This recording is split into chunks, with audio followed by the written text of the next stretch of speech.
Bonjour, mon nom est Nadine Blanchin. Je suis infirmière conseillère en soins palliatifs. Mon rôle est d'accompagner les gens atteints d'une maladie dont l'évolution compromet la survie. Nous accompagnons les patients et les familles pour apporter du confort et soulager tous les symptômes présents, et ceci dès le diagnostic. Je travaille essentiellement avec des médecins, avec des travailleurs sociaux, avec les infirmières des départements, nutritionnistes, etc.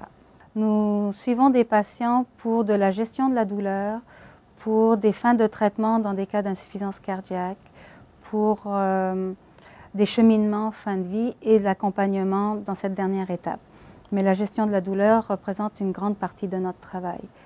Nous pouvons ajuster la médication pour des patients atteints de métastases osseuses et qui sont très souffrants.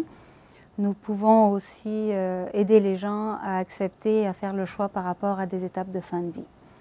Pour pouvoir avoir accès à nos services, il faut que la consultation soit demandée par un médecin.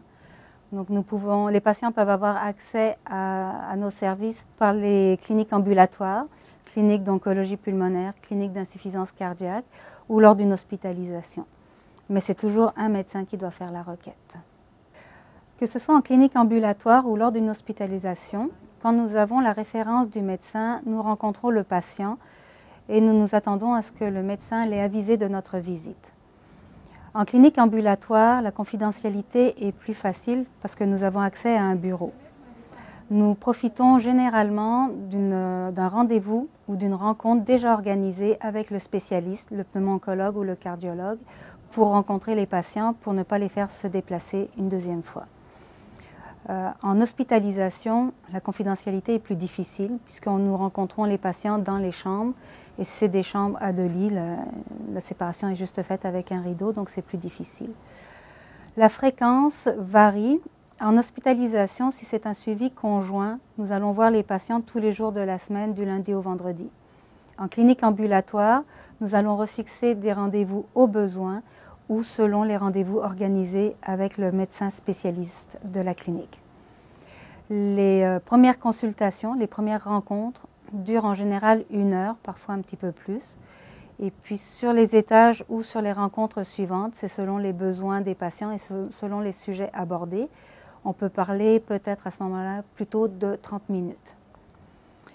Ce que nous attendons des patients en clinique ambulatoire, nous nous attendons à ce qu'ils viennent avec une liste de médicaments à jour, parce que c'est important puisque nous travaillons sur le soulagement des symptômes et il faut savoir ce qui a déjà été prescrit. Nous nous attendons à ce qu'ils aient des questions à nous poser, si possible qu'ils soient préparés et qu'ils puissent poser leurs questions.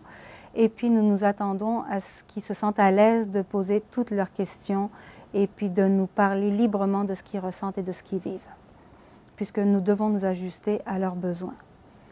En centre hospitalier, dans un lit sur un département, nous nous attendons effectivement qu'ils soient assez à l'aise avec nous pour nous poser toutes leurs questions et parler de leurs inquiétudes, quelle que soit l'inquiétude, que ce soit au sujet de leur maladie ou des inquiétudes par rapport à leurs proches, pour pouvoir faire intervenir le personnel soignant adéquat. J'ai choisi de travailler en soins palliatifs parce que je suis persuadée que quand il n'y a plus rien à faire au niveau médical ou au niveau de la guérison d'une maladie, il y a encore plein de choses à faire. Donc les relations avec nos patients, l'aide qu'on peut leur apporter, que ce soit au niveau des médicaments, que ce soit au niveau psychologique, tous les aspects d'une personne, ce sont des soins de confort qui sont très très importants, tout aussi importants qu'un médicament ou qu'un traitement. Donc les relations, l'accompagnement est un privilège. Être là dans cette étape de vie, soulager les patients, leur apporter le maximum de soutien et de confort qu'on peut leur apporter. C'est des traitements, c'est une approche qui est très active et beaucoup de choses sont encore à faire.